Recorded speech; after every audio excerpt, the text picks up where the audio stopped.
are doing today. This is Shirley Okay. and I just want to welcome you to my brand new episode of my podcast called Season Talk. Here on Season Talk, as you know, with the weather, as the weather changes, life changes as well. And so today, our very first topic that we're going to be talking about is mental health. Mental health is such a broad topic, but it covers every area of life, just like seasons. Everything is constantly changing. So to start off, I just want to start off with some research that I did of my own. And it talks about, it says mental health development begin in childhood and is influenced by experiences and relationships. Childhood is important because in the areas of brain development. And let's start with the brain development. You know what I was thinking about when I was doing this? What? I could remember being between 2 to 3 years old, looking at my fingers. And I was looking at my hands like, what is this? I can remember You that became. though. That's when you became aware. Aware. Yes. Can you remember yours, or you don't really remember? At what age do you think you became aware? I don't know. You don't remember? No. Okay, that's fair. Maybe like I think that one of the earliest memories for me is like um I feel like pre-K. Pre-K. Yeah. Okay. Yeah. So what you like? What 4, 5 pre-K? Like four. Like 4. Cause you go to Yeah. kindergarten at like 5. Yeah. Yeah. But I can remember that looking at my fingers, and it's so crazy because in nursing when we studied that part, they say that the child becomes aware of like body parts. And I can remember looking at my fingers like, oh my goodness, what is these things? What am I doing with these? Very big. But to Yes. move on, Yes. when we talk about mental health development in childhood, it affects your social emotional skills. Right. How you regulate your emotions, the relationships that is built around you. Right. It can also affect our attachments. The nurturing of the relationships in childhood, early childhood. Our relationships are they nurtured, and then it's our vulnerability. Children are very, very, very vulnerable Yes. to stress, trauma, and adverse experiences in childhood. So let's start there. Okay. Childhood. I'm gonna start off with my story, Sure. and then I'm gonna let you, and you Sure. can just kind of chime in because I talk too much. But childhood. So growing up in a dysfunctional child atmosphere. Mhm. Not, and I want to say this respectfully because I don't want to disrespect my mom Right. in any kind of way because, and we'll talk about this later, what I realized is that my mom had her own battles as a young woman. And most of the time, they're doing just the best that They can. they Yes. can at Yes. their age. And me being a mom and making some of the same mistakes, by default, I have my child who we wrestle with some relationship barriers because of that. So, just I could recall, and I just gotta own my truth, being verbally and physically abused. Like these kids, when I talk about child abuse, they have no idea what abuse is. And because the way that I was brought up, when I didn't get my emotions nurtured properly, my confidence was snatched at a very young age. My dad was in jail most of my life, and then he passed away in jail. It just left me vulnerable. Right. It left me insecure, Right. lacking emotional intelligence, Right. and it affected my choices going into like my teenage years, going into early adulthood. What about you? I feel like growing up, like both my parents were in my life my parents were married up until I was about in 5th grade, and they had a very like nasty divorce. Mm-hmm. You know, I don't know 100% the story about my parents, but they are not. I don't know, like they are just not good together. Um, and when they split, I was with my mom most of the time, and I'm my mom's only child. And she was working like 2 jobs trying to support me. And when you talk about overstimulation, baby, and things like that, the things that we face now and what I'm learning what it is now, I can only imagine what it is with a child, because it's like 24/7, especially if you were the primary parent. And so sometimes I would try to talk to her. But I remember a time one of my best friends, something went down at school and the police got involved, whatever. And I was trying to tell my mom, and she was like, I don't want to hear it, I don't want to hear it. And then turned back around and was like, why you ain't tell me? And I was like, you told me you ain't want to hear it. Like, you weren't. She didn't have the capacity. Yes. At that time. To be emotionally present at that time. Yeah. And I resented her for that, both my parents for that. But it's like you're saying, they're doing the best that they can with what they had and what they know. Well, what they know. So. And, I want to piggyback off of what you said. I had my son when I was a teenager. So it's like doing the best you can. What? I'm a child myself. Right. And I think the hardest part with me trying to be open and explain to my child, I was a child myself. I couldn't give you what I didn't experience. We're in a much better place now, and I'm thankful. It's still work to be done, but we are in a much better space now. But even with that, I find that if you don't, especially when, I'm not going to say men don't, have emotional issues as well, especially if you don't get your nurturing in childhood. Right. But right now, we just want to address the women because we're women. Right. You end up picking the wrong man. Yeah. You gravitate, for me, I'm going to speak my truth. I gravitated to a lot of needing validation and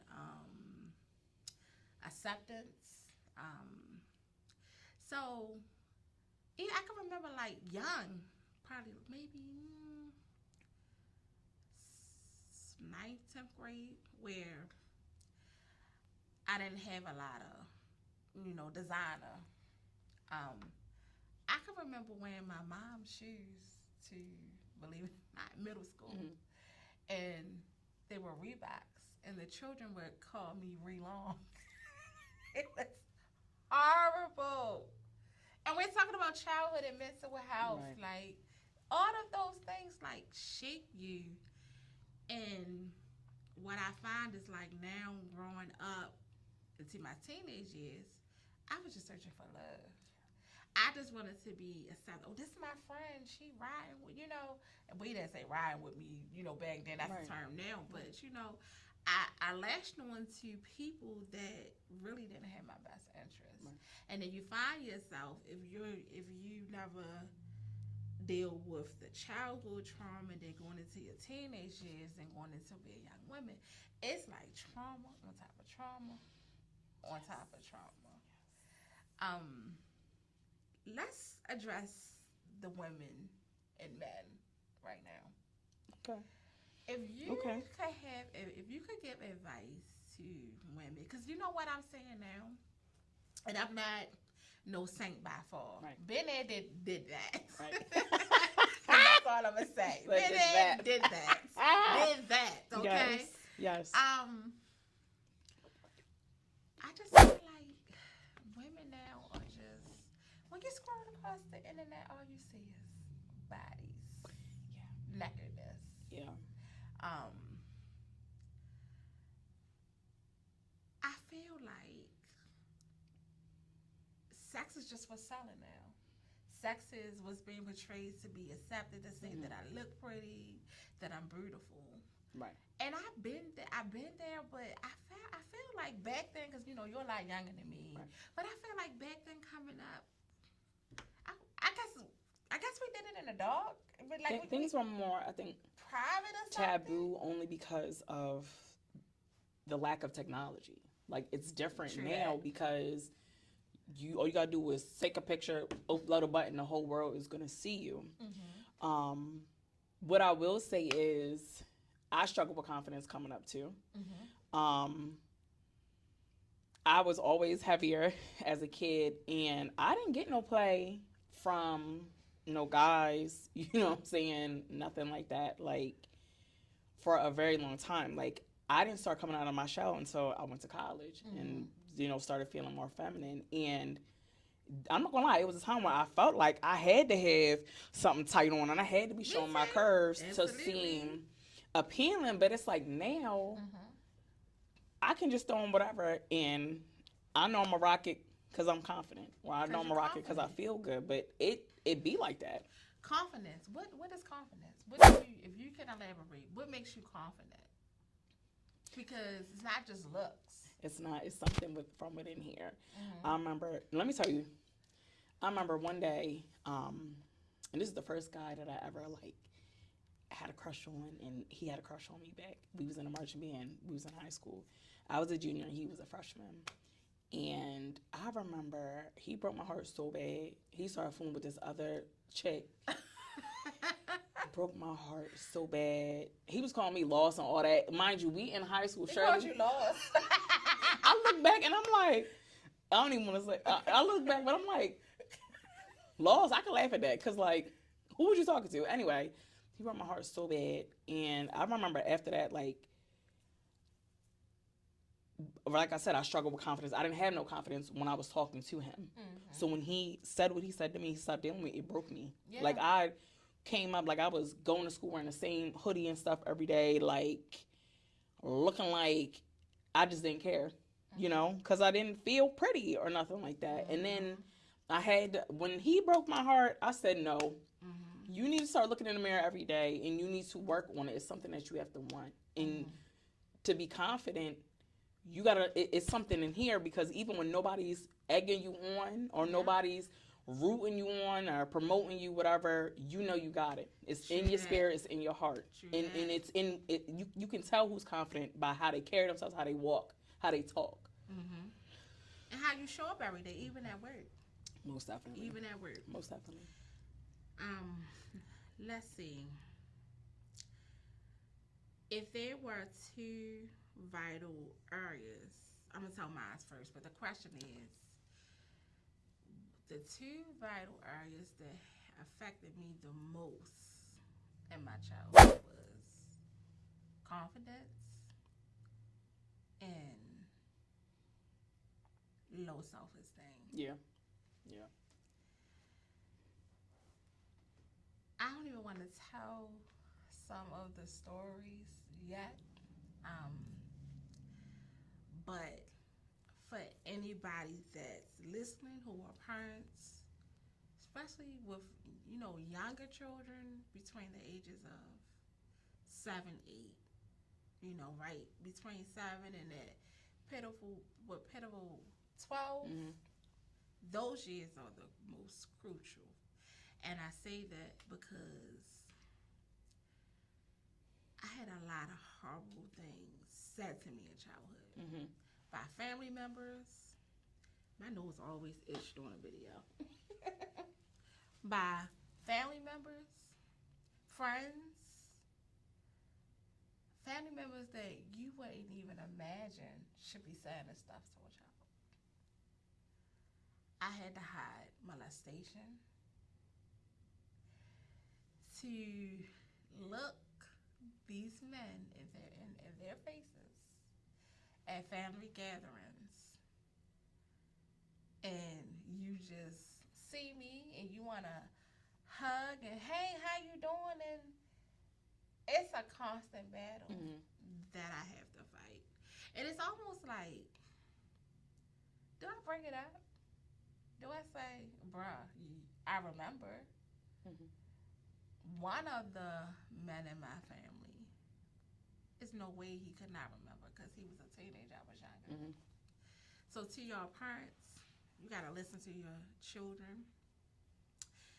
You said something earlier where you said you told your mom X, Y, Z, and she just, because she's busy, But we got to slow down. Not we. You parents who are watching this. You got to listen to your children, especially your daughters. Mm-hmm. Be careful with allowing your children to go any and everywhere. I just feel like, too, with this generation, it's just a lot of acceptance of these, like on like social media. When I see the dialogue between daughter and mom, I be like, what in the world? Some of the behaviors that I see, like my mom was a non-tolerance, hardcore type of mom a little bit. Like her parenting was rough. Would slap the taste out of my mouth.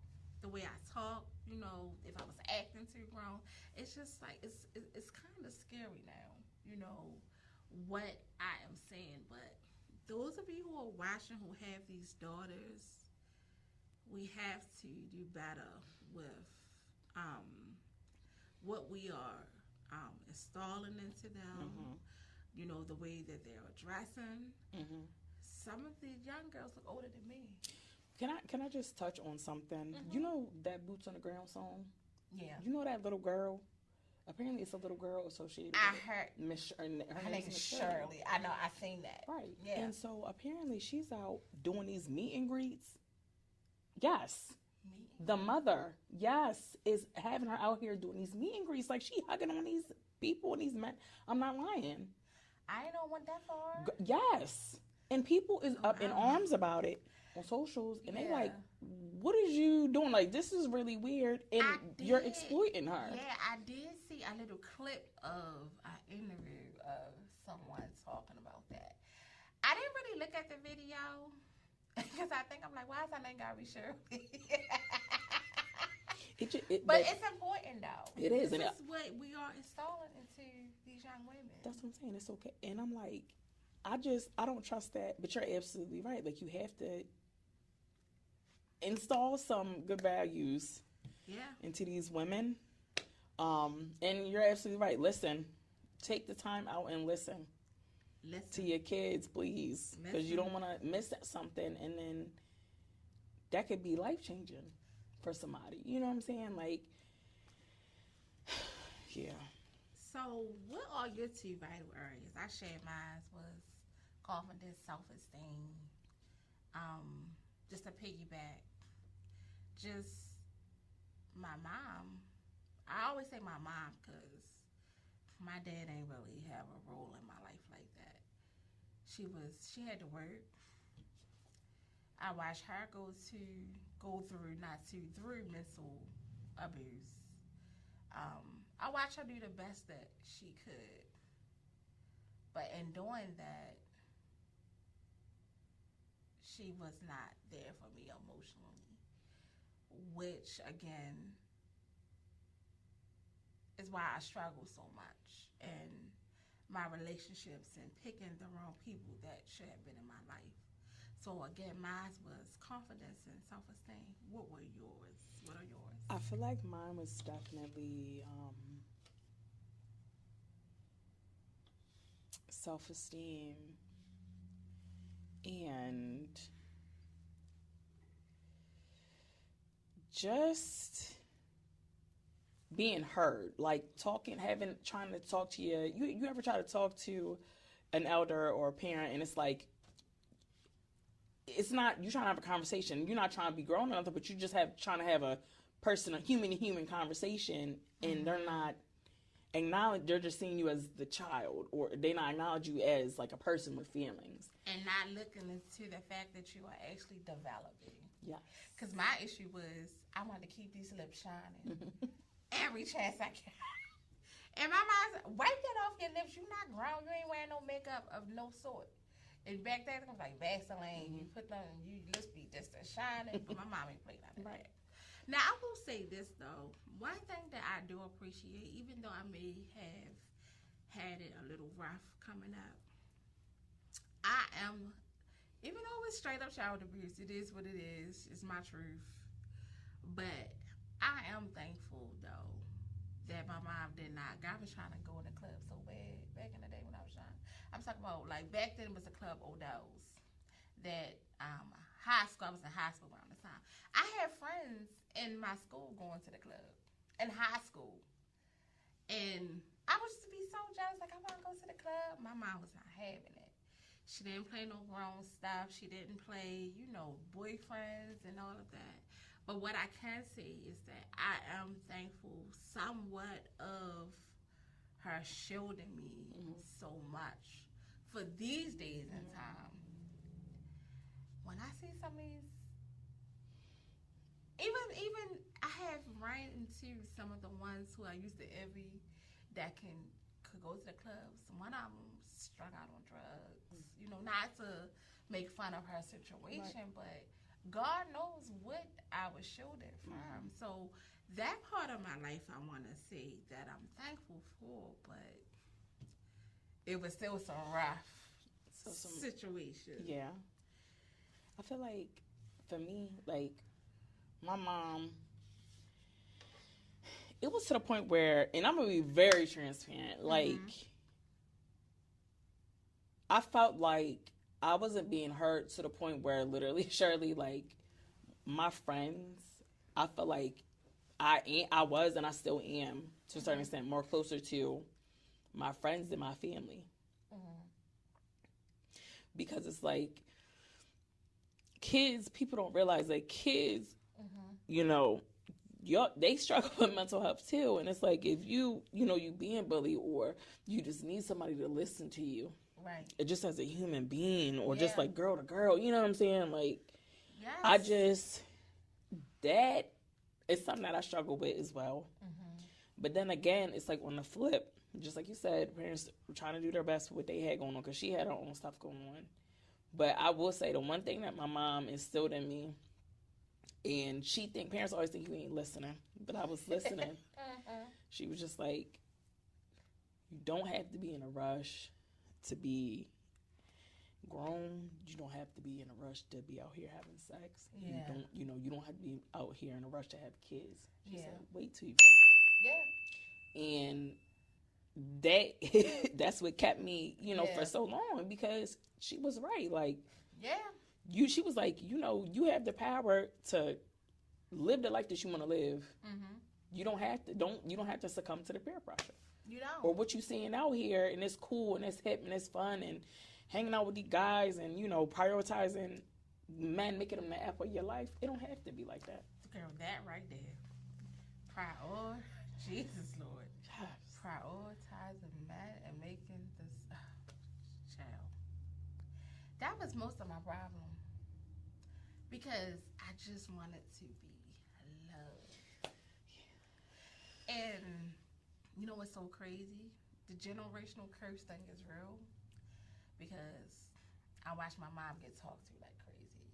I watched her have to fight with someone, like physically fight. My mom, she would punch you right upside your head. They be fighting each other, And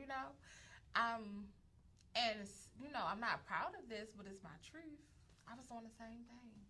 I was in these relationships, guys talking to me like I'm crazy. Self-esteem just through the roof, where it was so bad that I was with this younger guy, and I'm not gonna say his name, but it was so bad that this fool would be out cheating on me, and I would know that he's cheating on me, but I still stayed. That's not love. That's not self-love. It was very damaging. Being married, going on 16 years. And my truth again, I took a lot of that baggage into this relationship with my husband. And within the past maybe 3 or 4 years, I can honestly say that I just started healing. Where I'm just learning my worth. And I always say that if I had tapped into this person that I am now, years ago, baby, But God, like I shared this in one of my TikTok videos. God's timing is everything. It's everything. And sometimes we may, and I don't want to get emotional, but sometimes we may feel like, God is not listening. He has forgotten about us, but he hasn't. Everything that we talked about with the mental health development, and we didn't even get to touch on all the topics that I had, but for the sake of time, we can walk the end. But I'm gonna end this with saying that all this that we've been through is divine plans. Because just think about it. If I had me and you met at work, of course, but we were able to share, because you helped me, believe it or not, understand my son. With you being young and you sharing what you went through with your parents, and you helped me understand him a little bit more, where I can kind of like, okay, so had you not experienced what you experienced, and then me having my trouble, you were able to help me, I'm able to help you. So it's everything that we go through is for God's plan. And I'm gonna just leave that there. And I didn't get a chance to go over all the topics, but you're gonna bring you back. Okay. So we can finish out part 2 of this podcast episode. But again, leave a comment below. Thank you for watching. And I'm gonna tell you this right now, you negative Nancy's, do not come in my comment box saying anything crazy. That's right. Because you know they coming. Have a good one. Thank you for watching Season Talk.